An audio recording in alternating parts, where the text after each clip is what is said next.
Hello everyone, my name is Aaron Brown from the Portland Open Bible Community Pantry and the Community Table, and I have two guests with me. My name is Kayla Guillory. I'm a dietitian. I'm Muthoni Ehmann. I also go by Noni. I am from OHA, Oregon Health Authority. I'm a community clinician there at the Public Health Division, and I'm also a physician assistant by training.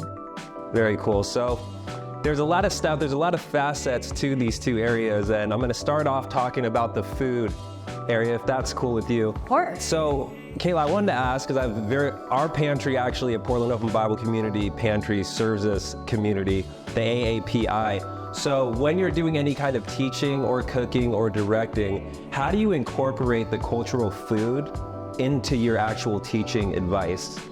Yeah, I think that's a great question. The first part is just being respectful of traditional diets. And so thinking about what are folks already eating today, and instead of taking away, how do we add in? I really like to focus on things like non-starchy vegetables, more full fruits, more grains, all of which a lot of cultures already consume. So how do we just take what they're already doing and just kind of switch around different balances of these food groups?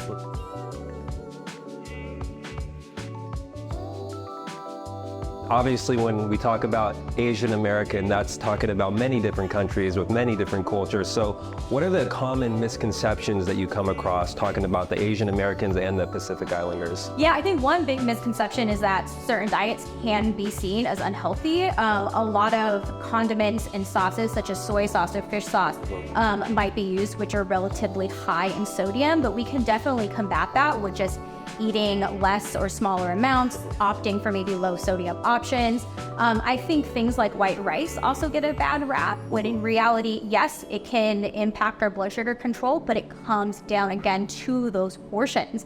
And then accentuating more of those non-starchy vegetables, how do we get more of that half of our plate, is something that I definitely recommend. That's wonderful, Kayla. Thank you for that.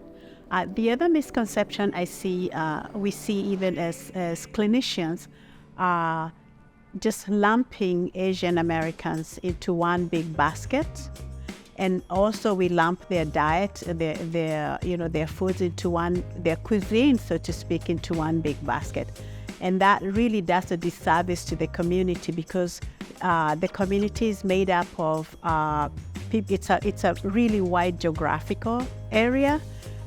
With many cultures. For instance, there's the Chinese, there's the Filipinos, there's the South Asians, the Southeast Asians, the Japanese, the Koreans, and their foods are actually, to some degrees can be quite different, and so it's very important, and their health issues are also vary. And so it's very important to be able to, once, to come back down and disaggregate, or actually to separate those cultures, those different cultures, look at their foods and look at their health, and then we can see the true picture of what's going on in these communities. Yeah, meeting someone where they're at. And I think coming to America can be very difficult because our diets are relatively higher in ultra-processed foods. So that can also be an educational piece of just trying to eat less of ultra-processed foods, because they're so heavily available in a lot of our communities. And they're inexpensive, and food access could definitely be a big challenge as well. And also, as we continue to live in this country, even just the exposure, even on televisions, the advertisement, the children just get exposed to all this junk food, processed foods, and that ends up impacting. So that leads me kind of well into my next question I wanted to address towards you, Noni. What are some of the prevalent health conditions that you see within the AAPI community? Wonderful questions. Within that community, once we go in, because this community has been put in all one big basket, we have had this assumption that they have low rates of diabetes and low rates of heart disease compared to the other demographics, say compared to the white counterparts or the black counterparts or the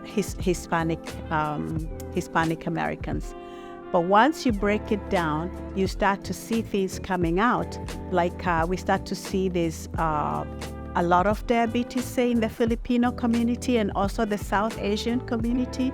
Diabetes is one of those chronic diseases that we see. We also start to see hypertension. We start to see strokes. We start to see, heart diseases. We start to see them. But in some communities, you see that, for instance, the Chinese community, you might find that diabetes is not as high. But then when you come to the Filipino community or the South Asian community, then you start seeing diabetes even coming to almost the same levels as the Black communities and the white.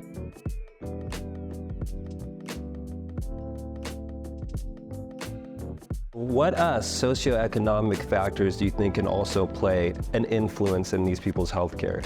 Oh, there's a lot. So there is, it depends on income level, for instance.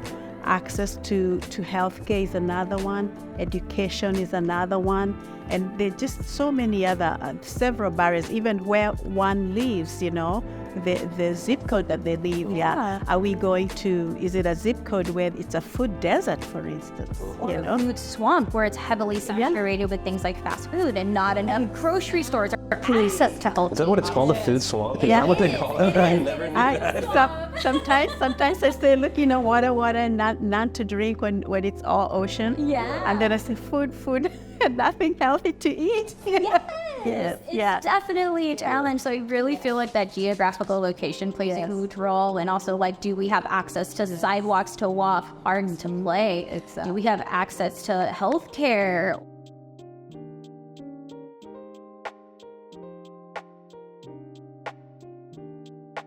What kind of nutritional challenges do you come across sometimes when you're teaching these communities kind of the healthier way to go in some aspects? Yeah, I think a really big one is, like we just mentioned, just food access, so just access to healthy and nutritious foods and that affordability piece of things. Also cultural relevance, can we find the foods that we're used to cooking on a regular basis? Do we know where maybe some of these Asian markets might be in our community? Are they even accessible or even there? Trying to just figure out different cooking methods that we might be able to use that use less fat, like less frying, maybe we're baking more frequently, but still really highlighting those traditional recipes that they're used to eating. We are just maybe doing them in a slightly different way. Mm-hmm. So going, because you're coming to Portland Open Bible right now and you're doing very good teaching sessions, they're going very well. Do you have, if I was there, I know one thing I would be wondering is, wow, this food's really amazing. Where can I find this food that's also from my culture? Will you always have that kind of setup? For example, we're on 92nd and on 82nd is a food bond where a lot of the AAPI people would actually get a lot of their food. Do you already have that kind of ready to go to talk to people about? I definitely try to have something in my back pocket. I also love to tap into my own community. So talking to maybe some of my patients from the AAPI community and asking them, where are you shopping? Where do you go? So I could pass this information along. I think it's also important to know your resources of different food banks and food pantries that are within the zip code that you work in, so you can also pinpoint different places that patients or people can access food. But it's always great as a nutrition provider, as a healthcare provider, or anyone that's just addressing food in general, is to know your resources and what's available in that community. Right. And what she's saying here is just music to my ears. Back when I was practicing, I remember when patients would come to me and they have diabetes or they have heart disease, the line I would give them is, you should change your diet because what you eat, your lifestyle impacts your health. And so here's a Mediterranean diet that you should follow. And so, for instance, I'm originally from Kenya. If a doctor tells me I should adopt a Mediterranean diet, I'm thinking to myself, what? First of all, they eat pasta and they have olives. I didn't grow up, asparagus. That's not what I grew up eating, so it just doesn't make sense at all. So it's so important that providers are aware of these subtleties about, different cultures. And again, the other problem is providers also don't have time, and also with the language barrier, sometimes you come in and so it's easier to just hand you this piece of paper that's telling you to follow a Mediterranean diet. Without even figuring out how we can adapt that to how it's going to work. And then we end up failing, we end up failing people who probably would do really well. I think it's really important for us to meet people where they're at and also realize that there really is no one specific diet that is the healthiest, right? Yes. Any cultural diet can be healthy and is healthy. It's just how do we guide our patients to understand what foods are we eating and how much and how often. It's really what we do every day or most frequently is really what's going to impact our health. What part does family dynamics actually play when it comes to healthy eating? And I'm going to say that because on my end, me personally, my family's from Costa Rica, and how they cook potatoes isn't going to be how my wife, who's Irish and Italian, cook potatoes. And so we do this back and forth of they're not doing it right. So on that, having that in mind, what part do you think a family dynamic, if there's a headship there and then it just gets passed on down, how does that kind of work as far as education goes? Oh, that's a really great question. You are going to have a lot of, different ways to educate folks depending on who's really providing the education or who's doing the cooking. And again, just understanding that there really is just no one way. Yeah. Adopting if you want to cook potatoes a certain type of way, fantastic. Let's do it that way. You'll be hungry tomorrow. We can read the other way tomorrow. Maybe we're adding in a little bit of protein, more vegetables. It's really what else are you eating with the potatoes? And what I like to do is bring the whole family together and do education with everybody. And just also understanding that food doesn't only just nourish our body, but it nourishes our soul. It brings people together. It brings connectiveness. There's so much joy that we have around food. Think about how we celebrate different celebrations like birthdays and holidays. It's always around food. So we want to still continue to have that happiness and not take things out. It's just how do we maybe eat them a little bit differently or in what amount? Yeah, and one thing I saw when I was practicing also is most cultures actually in the world, they like to eat together. Exactly. I remember I had a job way back when in Kentucky, and during lunch, in the lunch break, it was a research job, and there's a lot of Chinese scientists that worked in that department. Every lunchtime, they'd all come and gather and eat to have lunch, and they're bringing their packed lunch, and just everybody, with their packed lunch and eat lunch together and socialize as they're eating. Yeah. And so that is so important for most cultures. And I see here sometimes, especially people when they get older, you see that they live alone, family has scattered everywhere, and we call it failure to thrive. They're losing weight, they're becoming very frail, and they have no appetite, they're not eating. And that's because they're so lonely. And so that's another thing that where culture, culture of coming together, even as an extended family, if you're lucky to have extended family from your country, that really helps. Brings people together. That's what I love about the classes that we're teaching for the community table. Just the community that is built there, and so many folks are getting out of their house, they're meeting new people, they're building a community, and it's such a beautiful thing. And again, all around food, because sometimes we just get stuck in the day-to-day, and it might just be us or just, me and my partner, and we don't feel like we want to cook for ourselves, right? So then we're turning to maybe foods that might be less nutritious. But when you're gathering with other folks or kind of have that little spark within you again to start cooking more at home, there's that. So. Yeah. Well, that's interesting. Yeah. The family dynamic, I do think, plays a very big role. When it comes to it's always everybody has this idea of these Sunday dinners. It's almost like a cultural thing in America that's almost been forgotten a little bit, that a lot of people probably want to get back to sooner rather than later, so it also plays a big part in it. Kind of the last question that I had is when you're thinking of your recipe, right, how do you edit just the ingredients when it comes to these specific diets? Because, I always think of specific foods from certain cultures that I like, and I would think a lot of times the food that I like might be the most unhealthy thing in there. That's one of the hardest things, is like the most unhealthy thing is the only reason I want that.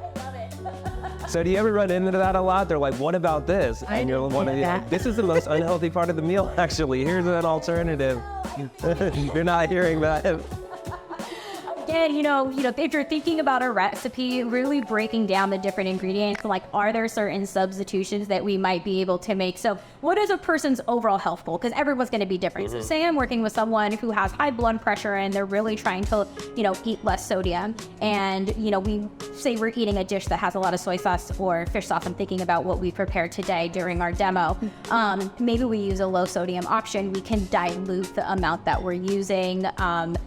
If we're worried about our diabetes and we're trying to regulate our blood sugars, how do we come back center to like portion controls or using other maybe added sugars or sugar sweeteners that might have a better effect on our glycemic control? So there's these little things that we can do to tweak a recipe where we're not saying you can't have this, but it's these little swaps that we can do to make it a bit healthier. And I'm telling you, once you get that down, then you can do that with more recipes and more recipes and more recipes, and it just kind of goes from there.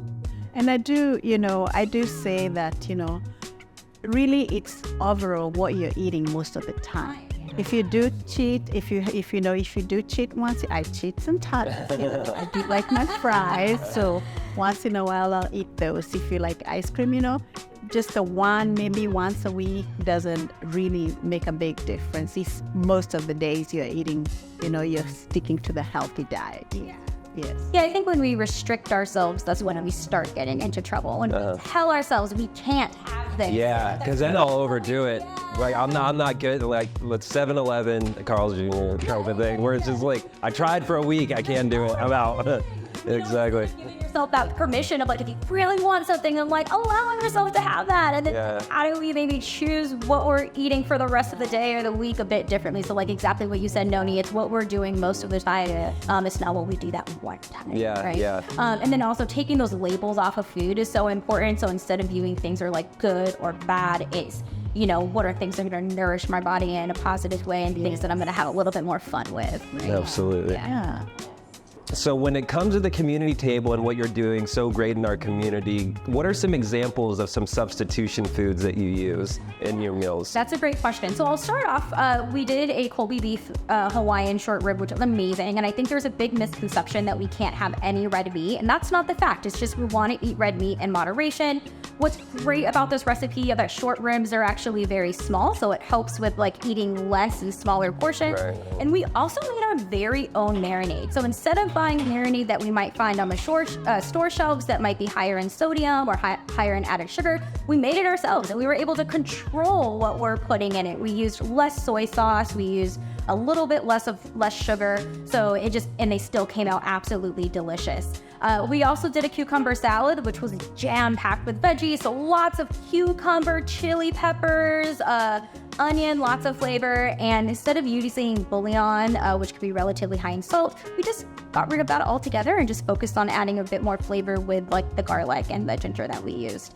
And then the other recipe that we made was the lumpia, and what I love about lumpia is that it's a great vehicle for just like stuffing in any of the vegetables that you have left over in the refrigerator. So again, a great way to get in more of those non-starchy vegetables. Traditionally, or often, you might see it deep fried, but instead what we did is we put it in the air fryer. We also baked it in the oven, ways to use less fat, minimizing the amount of dietary fat that you might get in a diet. So definitely some different tips and tricks with like different cooking methods, different ingredients, healthy substitutions, but still amazing flavor. And we didn't tweak the recipe too much, so it was like totally different.